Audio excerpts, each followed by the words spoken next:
अब ये शास्त्र अनुकूल ज्ञान प्रारंभ हुआ है, तो पुण्यात्माओं इसका लाभ उठाओ। और आपका परम कर्तव्य बनता है, आपके संपर्क में कोई भाई है, बहन है, कोई रिलेटिव है, आपका मित्र है, सखी सहेली है, उन सब से कोशिश करो इस ज्ञान को समझाने की। और किसी के साथ जोर जबरदस्ती नहीं करनी चाहिए। प्यार से 1 बार 2 बार 3 बार, जब वो उखड़दाहा दिखे जब चुप हो जा, चंगरता दिखे जब चुप हो जा, फिर किसी दिन जाके धीरे धीरे प्यार से समझाओ। क्योंकि आप ये समझना कि हम भी इसी स्थिति में थे। इस ज्ञान को प्रथम बार जब सुनते हैं एकदम हमें उलट पुलट सा लगता है और कति स्वीकार करने जी नहीं करता। एक भक्त ने जब ये प्रथम बार ज्ञान सुना, किसी भक्त के यहां हम सत्संग कर रहे थे, गांव गांव में नगर नगर में जाते थे, तो वो उसका मित्र आया हुआ था सह परिवार।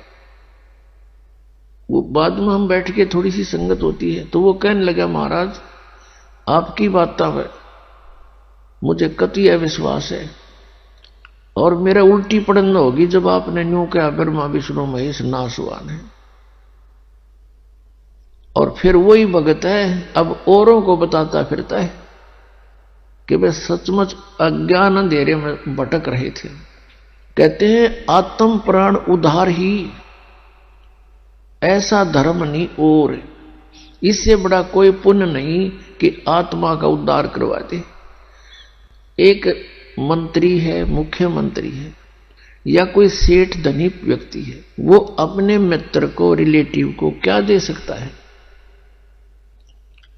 10-20 हजार रुपए दे देगा, कोई एक नौकरी लगवा देगा, या कोई ऐसा कोई कॉन्ट्रैक्ट दिवा देगा जिससे पेटे तक का काम होगा उसका, इस जन्म के एक रोजगार तक सीमित है।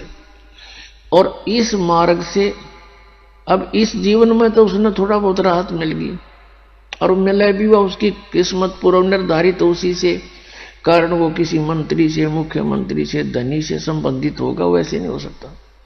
वो भी किसी समय इसी प्रक्रिया से बने हुए संस्कार हैं उसके।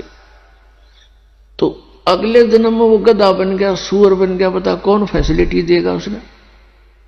तो ये जो मंत्र है, ये जो भक्ति विधि है, इससे उस प्राणी के आगे ये जन्म मृत्यु का रोग कटेगा।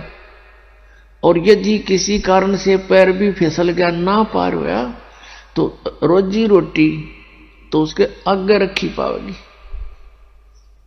तो इससे बड़ा जो उपकार कोई नहीं कि उसको इस नाम से जुड़वा दे। परमात्मा कबीर जी की शरण में उसको ले आवे। परमात्मा ने कहा कि 1 करोड़ गौओं को हत्थे में कटने से बचाने का जो पुण्य होता है, एक आत्मा को कबीर परमेश्वर की शरण में लाने से इतना पुण्य उस लाने वाले का कमीशन है। ये सोच ले, सत्कर मान लेना। क्योंकि ना जाने उस जीवात्मा के कितने ऐसे बूंदे जन्म होने थे कि तो बकरा बनकर गला कट्टा हो, कि तो गऊ बनकर, कि तो भैंसा बनकर, मुर्गा बनकर, बकरा बनकर, और परेशानियां ना जाने कितनी होनी थी। तो इतना पुण्य है। और इसी कार्य को करने के लिए परमात्मा स्वयं सतलोक से चल कर आते हैं। और आज वही काम हम भी करेंगे तो भगवान कितना प्रसन्न होगा, हम सोच भी नहीं सकते। क्योंकि ये लोक रहन का नहीं है। या तो हमारे साथ सारा काम बलपूर्वक कराया जा रहा है। ऐसा शरीर दे दिया, इसी शरीर की रक्षा में और इसी के पालन पोषण में सारा जीवन। ये कोई जीवन है यहां पर?